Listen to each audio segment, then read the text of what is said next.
একটা লাগিয়ে দাও, অনেকগুলো চারা আছে। হ্যালো এভরিওয়ান, আমি পিয়ালি। আমার নতুন একটি ব্লগে তোমাদের অনেক অনেক স্বাগত। তো আজ মেয়েরা স্কুলে চলে গেছে সকাল সকাল, তারপরে আমি সংসারের কাজে নেমে পড়েছি। ওরা যাওয়ার পরে তো ঘর দৌড়ের একটা বিচ্ছিরি মতো অবস্থা থাকে, সেই আর দেখার মতো থাকে না। তো কালকেরও কিছু জামা কাপড় ছিল, সেগুলো সব গুছিয়ে টুছিয়ে তারপরে সংসারের কাজে যাব।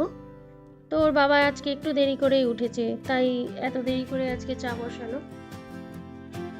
আসলে আজকে সকালে আমাদের একটু বেরোনোর কথা ছিল, সেটা আর বেরোনো হয়নি। তার কারণ সকালে উঠে দেখছি ওর বাবার একটু জ্বর জ্বর মতো এসছে, তাই আজকে বানাবো মশলা চা। আগেকার দিনে যেরকম, আগেকার দিনে গিয়ে এখনও হয়, ওই কাড়া টাইপের বানিয়ে দেয় না, ঠান্ডা লাগলে বা জ্বর আসলে একটু তুলসী পাতা, মধু, বাসক পাতা, এলাচ, এগুলো তো আমি আমার হাতের কাছে এই মুহূর্তে বাসক পাতা, হ্যাড্ডা ব্যাড্ডা যেগুলো লাগে সেগুলো আমার কাছে নেই, তাই আমি এই চায়ের মধ্যেই একটু তুলসী পাতা, আদা, এলাচ, গোলমরিচ এগুলো দিয়ে চাটা বানিয়ে দিচ্ছি। এটা খেতেও কিন্তু খারাপ লাগে না, আর এটা খেলেও গলাটা ছাড়ে। তো এইভাবেই আজকে চাটা করছি। এটাকে খুব ভালো করে ফোটাতে হবে, অনেকক্ষণ ফোটানোর পরে তারপরে এটা নামিয়ে নেব। তো দেখেছো চাটা কিন্তু বেশ ঘন হয়ে গেছে।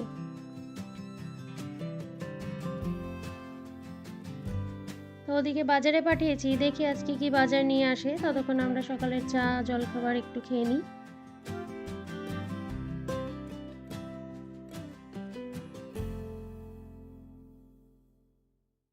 তা আমার সকালের কাজকর্ম সেরে স্নান ফ্নান করে নিয়ে রেডি হয়ে গেছি, এবার যাব রান্নাঘরে। চিকেন নিয়ে এসছে আর মাছ দুটোই নিয়ে এসছে। তো ওর বাবা বললো যে আজকে চিকেনটাই করো ঝাল ঝাল করে।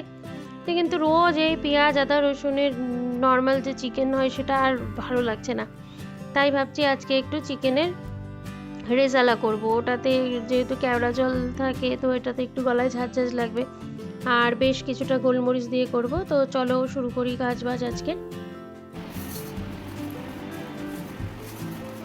তো এই যে দেখো দুটো প্যাকেটে বাজার নিয়ে এসছে। একটাতে মাছ রয়েছে, পমফ্রেট মাছ, আর একটাতে রয়েছে চিকেন। তো পমফ্রেট মাছটা আজকে যেহেতু করতে বারণ করলো, তার জন্য এটাকে ভালো করে ধুয়ে রেখে দিই ফ্রিজে, পরে এক সময় করে নেব। চিকেনটা যখন বলছে তাহলে আজকে চিকেনটাই করি। আসলে ওর মুখেও তো স্বাদ নেই, ওই জন্য মনে করছে যে চিকেনটা হলে বুঝি একটু রুচি ফিরবে।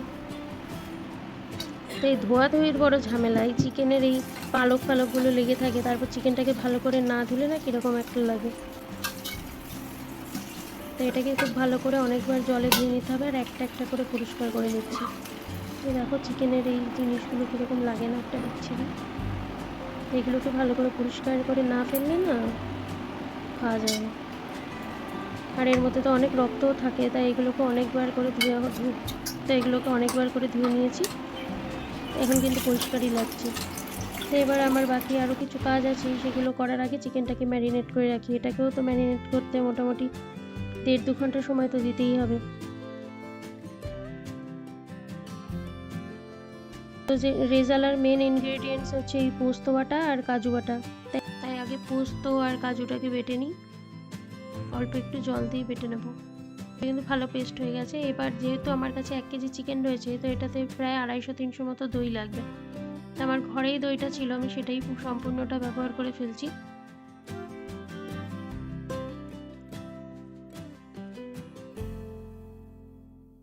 আর তার মধ্যে দিচ্ছি 1 চামচ রসুন বাটা, 1 চামচ আদা বাটা, গোলমরিচ, মানে বেশ অনেকখানি গোলমরিচ দিচ্ছি, নুন স্বাদ মতো,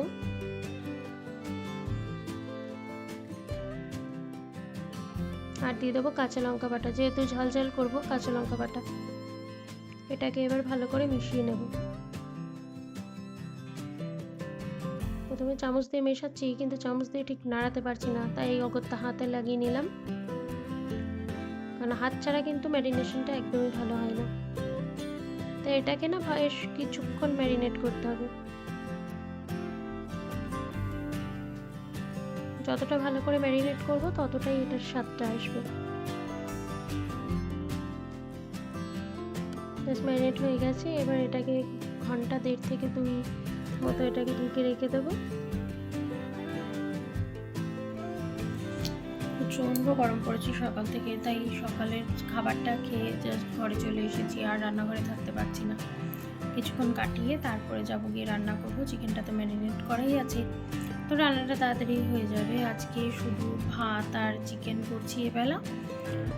রাতে ওদেরকে একটু রুটি করে দেবো, রুটির সাথে চিকেন রেজালা দিয়ে খেয়ে নেবে, আশা করি ভালোই লাগবে।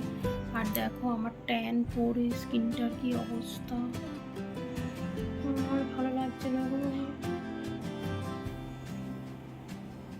কি করবো আমি স্কিনটা নিয়ে? তো কিছুক্ষণ পরে যাবো রান্না করতে, এখন একটু রেস্ট নিয়ে নিই।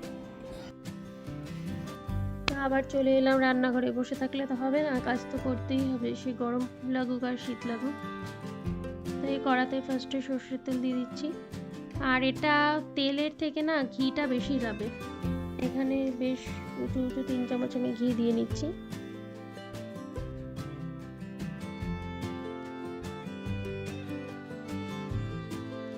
এটা ভালোই গরম হয়ে গেছে। এবার এটার মধ্যে একটু তেজপাতা আর একটু শুকনো লঙ্কা ফোড়ন দিয়ে নেব।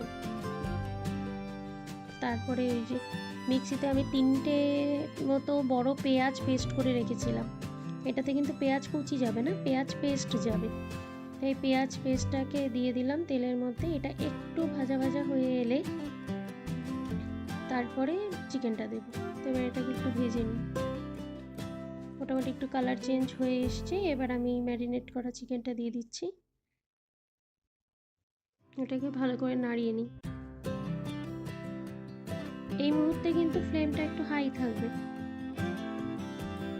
হাই ফ্লেমে এটাকে বেশ কিছুক্ষণ নেড়ে চেড়ে তারপরে ফ্লেমটা মিডিয়াম করে এটাকে মিনিট 10 মতো ফুটতে দেব।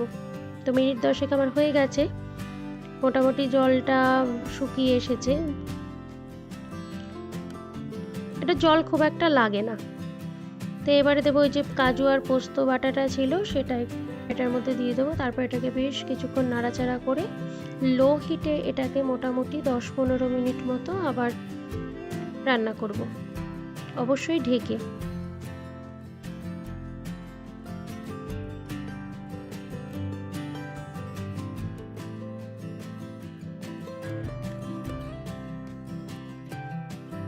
দশ 15 মিনিট আমার হয়ে গেছে। দেখেছো চিকেন থেকে কিন্তু অনেকটা জল ছেড়েছে।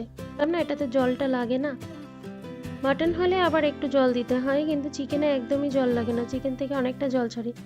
তো তার মাঝখানে আমার বাড়িতে আবার গেস্ট এসেছিলো, তাদের উদ্দেশ্যে একটু চা করা হয়েছিল, সেই চাটাও আমি একটু খেয়ে নিচ্ছি রান্নাঘরে দাঁড়িয়ে দাঁড়িয়ে।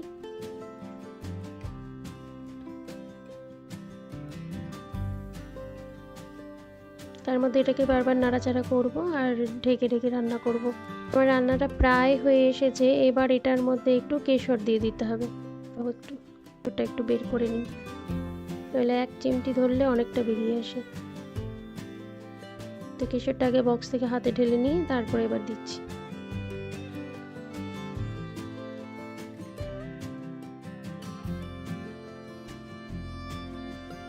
তো কেশরটা দিয়ে দিয়েছি, হাই ফ্লেমে আছে এখন। তো এটার মধ্যে বেশ কিছুটা কেওড়া জল দেব, মোটামুটি 3 চামচ ধরো। জল দিয়ে এটা আবার কিছুক্ষণ ফুটবে। আজকে ভাবছি ওই যে সেদিনকে যে কাগজগুলো কিনে নিয়ে এসেছিলাম সেটাই ভাবছি আজকে লাগাবো। দেখি ওর বাবা বলেছে বিকেলবেলায় লাগিয়ে দেবে, দেখা যাক। যতক্ষণ না করে ততক্ষণ তো এদের কথার উপর ভরসা করা যায় না। তো আশায় আছি আজকে বিকেলে চারা গাছগুলো লাগানো হবে। তো রান্নাটা আমার হয়ে গেছে, ওর বাবাকে দিয়ে দিই খেতে। কি কেমন লাগে ওর। তো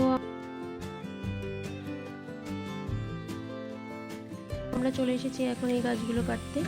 আমার শখ হয়েছে এখন এই নয়নতারা গাছের একটু বানাবে। তো সেদিনকে ইউটিউবে দেখেছি আমরা, আর এই মাথাগুলো কাটিং করে তারপর যদি জৈব সার আর মাটি মিশিয়ে বসিয়ে দেওয়া যায় তাহলে শিকড় ছাড়তে পারে।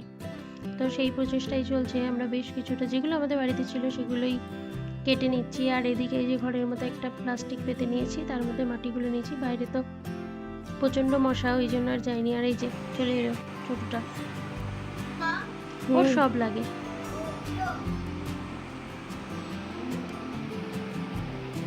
তোর খাবার আছে এখানে? কি খাবার আছে তোর এখানে বলতো?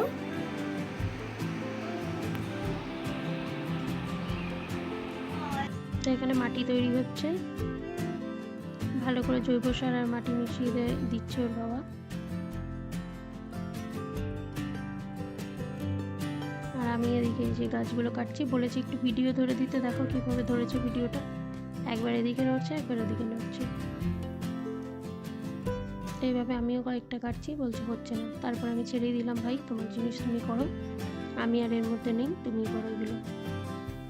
এই কাপগুলো না, মানে এই যে কফির যে কাপগুলো আমরা খাই বাড়িতে, তো সেগুলোর নিচে আমি ছিদ্র করে দিয়েছি, আর এটার মধ্যে মাটি ভরে ভরে ওর বাবা ওই একটা একটা করে ডাল কী পদ্ধতিতেও কাটছে, কি তেচড়া করে নাকি আমি এসব বুঝি না, তো ওইভাবে কেটে কেটে এটার মধ্যে বসিয়ে দিচ্ছে। বেশ অনেকগুলোই করেছি, জানি না বাজবে কি না আদৌ, দেখা যাক, চেষ্টা করতে তো সমস্যা নেই, একদিন না একদিন তো সফল হবেই, কি বলো? তো এক এক করে ওর বাবা চারাগুলো সব বসিয়ে দিচ্ছে। তো এবারে যে এর আগের দিনের কাজগুলো, এইগুলো এই টবগুলো তো এনেছিলাম তোমাদেরকে বললাম, তো এই টবগুলো আজকে বসিয়ে দিচ্ছে। এই কাজগুলোই একমাত্র ওর বাবা ভালো পারে, ওই জন্য এইগুলোর মধ্যে আর আমি নিজেকে ইনভলভ করি না, আমি শুধু বসে বসে দেখি। সব কাজই যদি নিজে করতে যাই তাহলে কি করে হবে? এই কাজগুলো করতে কিন্তু ভালো লাগে, তাই না? গ্রিনারির কাজ করতে আমার তো বেশ ভালো লাগে, গাছে জল দেওয়া, গাছে ফুল হলে পরে দেখতে ধরতে আমার খুব ভালো লাগে। তোমাদের কেমন লাগে তোমরা জানিও। তো এক এক করে সবগুলোই যে বসিয়ে নেওয়া হচ্ছে। ফাইনালি আমার গাছগুলো একটা স্থান পেল, এবার এগুলোকে ঠিকঠাক করে রাখার পালা এবং এগুলোকে যত্ন নেওয়ার পালা। এই টবগুলোর না নিচে ছিদ্র ছিল না, তো আমি যেখান থেকে কিনেছি সেখানে আমি বলে দিলাম যে একটু ছিদ্র নেই, তাহলে কি করে নেব। তো ওরা আবার দেখলাম ওই কাঁচির মাথাটা দিয়ে এটার নিচে ছিদ্র করে দিল, বললে এতেই নাকি হবে, দেখি কি হয়।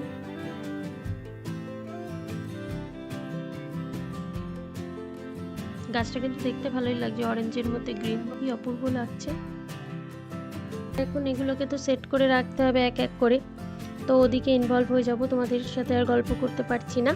তাহলে আজকে ব্লগটা এখানেই শেষ করছি। যদি তোমাদের আজকের ব্লগটা ভালো লেগে থাকে তাহলে লাইক, শেয়ার, সাবস্ক্রাইব অবশ্যই করো, আর ততক্ষণ সকলে সুস্থ থেকো, ভালো থেকো।